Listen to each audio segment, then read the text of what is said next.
റീ1 റീനീറ്റ് ഈ ഒരു ഹാഷ്ടാഗ് ഇപ്പൊ സോഷ്യൽ മീഡിയയിൽ വളരെയധികം ട്രെൻഡിങ് ആയിക്കൊണ്ടിരിക്കുകയാണ്. എന്താണ് സംഭവം? നീറ്റ് എക്സാമിന് എന്താണ് സംഭവിച്ചത്? നീറ്റ് എക്സാം ഫുൾ സ്കാം ആണെന്ന് നീറ്റ് എക്സാം എഴുതിയ സ്റ്റുഡൻസ് തന്നെ പറയുകയാണ്.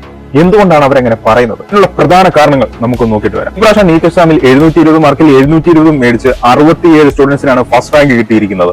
67 സ്റ്റുഡൻസിന് ഫസ്റ്റ് റാങ്ക് കിട്ടിയാൽ ബാക്കിയുള്ള സ്റ്റുഡൻസിന് സംശയം തോന്നാൻ കാരണം 2023 നടന്ന നീറ്റ് എക്സാമിൽ വെറും 2 കാൻഡിഡേറ്റിനാണ് ഫസ്റ്റ് റാങ്ക് കിട്ടിയിരുന്നത്.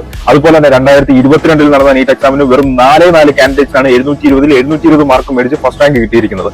ആ ഒരു സ്ഥാനത്ത് ഈ വർഷം 67 പേർക്ക് എങ്ങനെ ഫസ്റ്റ് റാങ്ക് കിട്ടി എന്ന് സ്റ്റുഡൻസ് ചോദിക്കുകയാണ്. അതുപോലെ തന്നെ ഈ ഫസ്റ്റ് റാങ്ക് കിട്ടിയ 67 പേരിൽ 6 പേർ ഒരേ എക്സാം സെന്ററിൽ നിന്നാണ് എക്സാം എഴുതിയിരിക്കുന്നത്. തന്നെ ഫസ്റ്റ് റാങ്ക് കിട്ടിയ 67 പേരിൽ 2 സ്റ്റുഡൻസിന് 720, 719, 718 എന്നീ മാർക്കുകൾ കിട്ടിയിരിക്കുകയാണ്. ഈ 2 മാർക്കുകൾ സ്റ്റുഡൻസിന് കിട്ടാനായിട്ട് മാത്തമാറ്റിക്കലി ഇമ്പോസിബിൾ ആണ്. കാരണം നീറ്റ് എക്സാമിൽ ഒരു ശരി ഉത്തരത്തിനും 4 മാർക്ക്, അതുപോലെ തന്നെ ഒരു തെറ്റുത്തരത്തിന് -1 മാർക്കുമാണ് കിട്ടുന്നത്.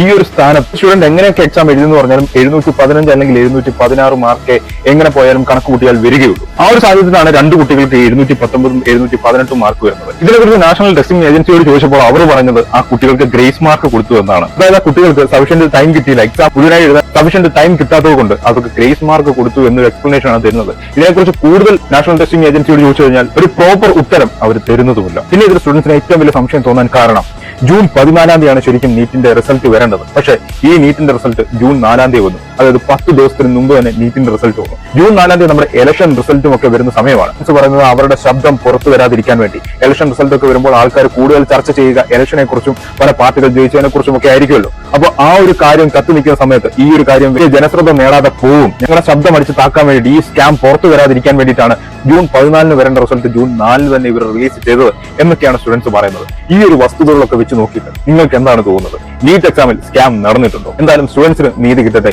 ഇതിലൊക്കെ അന്വേഷണം നടക്കുമെന്ന് വിചാരിക്കുന്നു.